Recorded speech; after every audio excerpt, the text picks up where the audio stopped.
سامعین محترم، آج حضرت واصف علی واصف رحمۃ اللہ علیہ کے ایک مضمون کا انتخاب کیا گیا ہے جس کا عنوان ہے مذہب۔ سورج سے کسی نے اس کا مذہب پوچھا، وہ خاموش رہا، مسکراتا رہا۔ سوال دہرایا گیا تو سورج نے کہا، آنکھ ملا کے سوال کرو۔ اس نے کہا، تم سے آنکھ تو نہیں ملا سکتے، تم اتنے تابناک ہو۔ سورج نے کہا، تم خود سوچو میرا مذہب کیا ہے۔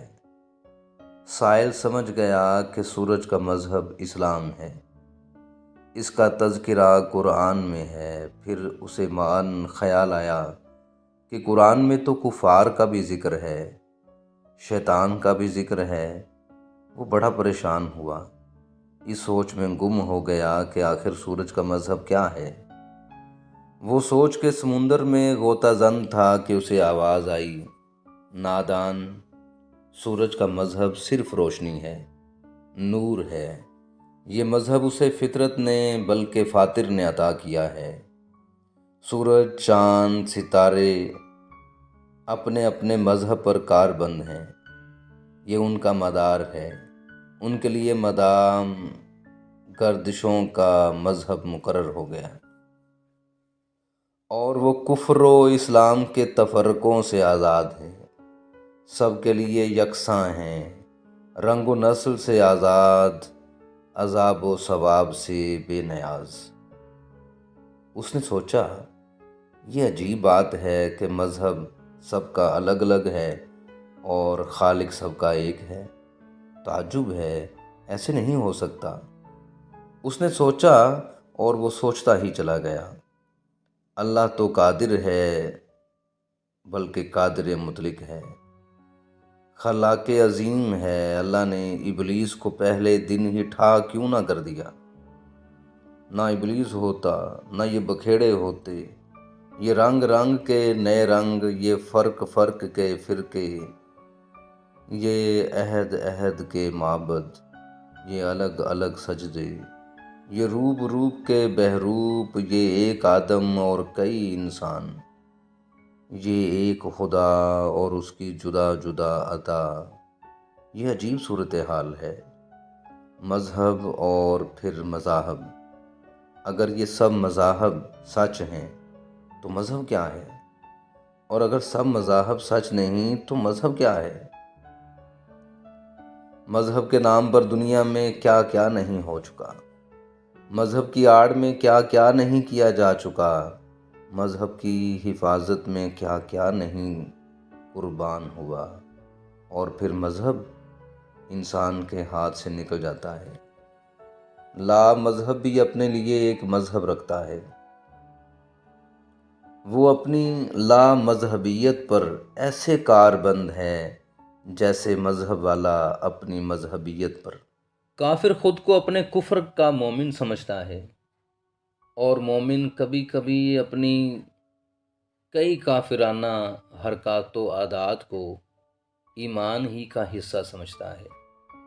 وہ صرف لباس مذہبی اختیار کرتا ہے، اور اعمال کا ذکر چھوڑو، کوئی اور بات کرو۔ اعمال کا ذکر کیسے چھوڑیں؟ کوئی اور بات کیسے کریں؟ مذہب گناہ کی سزا دیتا ہے، گناہگار کو اپنے دامن سے دور نہیں کرتا۔ یہی تو عجب بات ہے کہ مذہب بھی جاری رہے اور برائی بھی قائم رہے۔ برا انسان اچھا مذہب اختیار کر لینے کے باوجود برا، اور تعجب ہے کہ اچھا انسان مذہب اختیار نہ کرنے کی وجہ سے پھر برا۔ یہی مذہب کی آمریت ہے کہ وہ ایک غیر مبدل نظام تعزیر رکھتا ہے۔ جو مذہب کو نہ مانے اس کے لیے ایک جہنم، نار جہنم، عذاب، عبرت مقرر ہے، اور جو مذہب کو مانے اس کے لیے ایک ایسا راستہ ہے جس پر چلنا اس وقت تک ممکن نہیں جب تک اللہ مدد نہ فرمائے، اور اللہ کی مدد مقدر والوں کے حصے میں آتی ہے۔ آج کا انسان مذہب سے آزاد ہونا چاہتا ہے۔ کیوں؟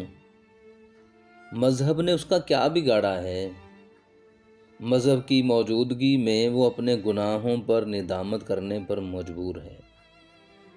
وہ حرام مال کماتا ہے اور اس کی وجہ یہ بتاتا ہے کہ حلال کی کمائی ممکن نہیں ہے، اور اگر ہے بھی تو بہت کم، بلکہ کم۔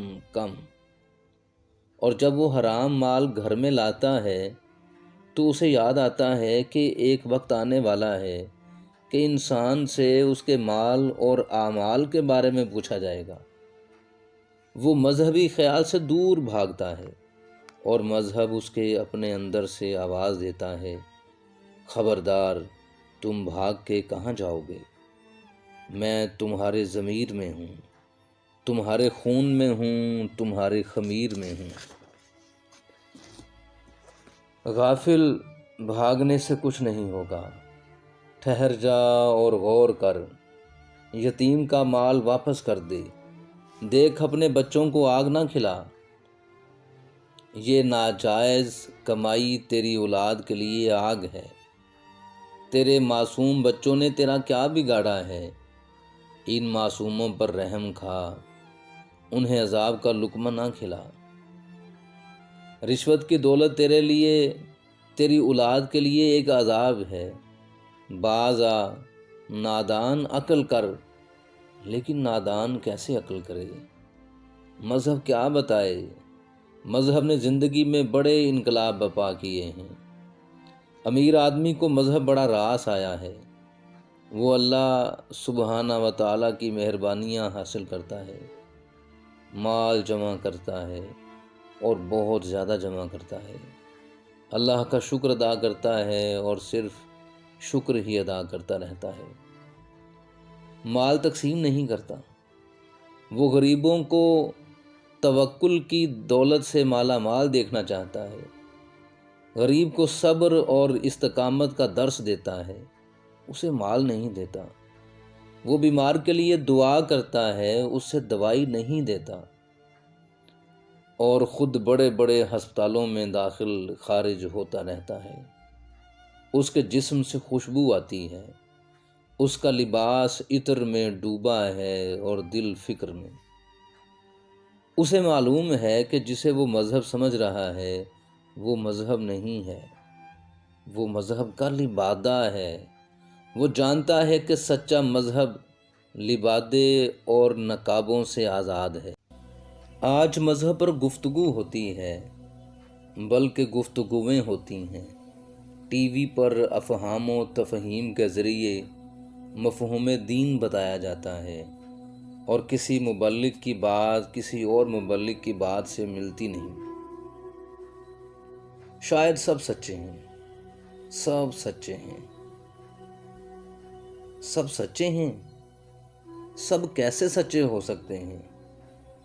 کچھ لوگ سچے ہیں اور کچھ لوگ جھوٹے۔ یہ کیسے ہو سکتا ہے؟ ایک مذہب میں کچھ لوگ سچے اور کچھ لوگ جھوٹے، پھر کیا سارے جھوٹے ہیں؟ نعوذ باللہ، اللہ ہمیں معاف فرمائے، اللہ ہمارے نفس کے شر سے بچائے۔ ہم کیوں جھوٹ بولیں؟ آخر ایک دن ہمیں مرنا ہے، اور پھر موت کا منظر، مرنے کے بعد کیا ہوگا؟ اللہ کی رحمتوں اور رحمتوں والے نبی صلی اللہ علیہ وآلہ وسلم کی رحمتوں کو ماننے والے کے لیے مرنے کا منظر اور موت کا منظر رحمت ہی رحمت ہے۔ لیکن کون مانے؟ مذہب والوں کو یہ بات کیسے سمجھ آئے؟ کیا اللہ کی رحمت اس کے غضب سے وسیع نہیں ہے؟ کیا حضور رحمت للعالمین نہیں ہیں؟ مرنے کے بعد کا عالم آپ کی رحمت۔ اگر رحمت اعمال کے نتیجے سے انسان کو نہ بچائے تو رحمت کا تصور کیا ہے؟ کیا اللہ معاف کرنے پر قادر نہیں ہے؟ کیا مذہب والے اور مذہب سے انکار کرنے والے دوزخ میں کبھی نہیں جائیں گے؟ دوزخ میں اکٹھے نہیں ہوں گے؟ اگر ہوئے تو کافر مذہب والوں کا مذاق اڑائیں گے کہ تم ہمیں کس نجات کی دعوت دیتے تھے۔ خیر چلو، اس بات پر کیا بحث ہو، جو ہوگا ہو جائے گا، جو کچھ کر رہے ہو کرتے جاؤ، بس مذہب کے نام پر ہونا چاہیے۔ ہم ایک یا کسی ایک مذہب کی بات نہیں کر رہے، ہم تو عام طور پر مذہب کی بات کر رہے ہیں۔ اگر انسان کا باطن صادق نہ ہو تو صداقت کا مذہب اسے کوئی فلاح نہیں دیتا۔ اگر کسی کو زندگی کی آسانیوں میں شریک نہیں کرتے تو صرف علم میں شریک کرنے کا فائدہ۔ وہ علم تو بتاؤ جس کے ذریعے تم اتنے امیر ہو اور تمہارا پڑوسی غریب ہے، جبکہ تم دونوں ایک ہی دفتر میں ملازم ہو، ایک ہی تنخواہ پر۔ مذہب پر بحث نہیں ہونی چاہیے۔ چلو اسی بات پر اتفاق کر لو کہ آئندہ مذہب پر بحث اور مذاکرے نہ ہوں۔ مذہب بتانے والی بات نہیں، کرنے والا کام ہے۔ بات سچی ہے اور کام کون جواب دے گا؟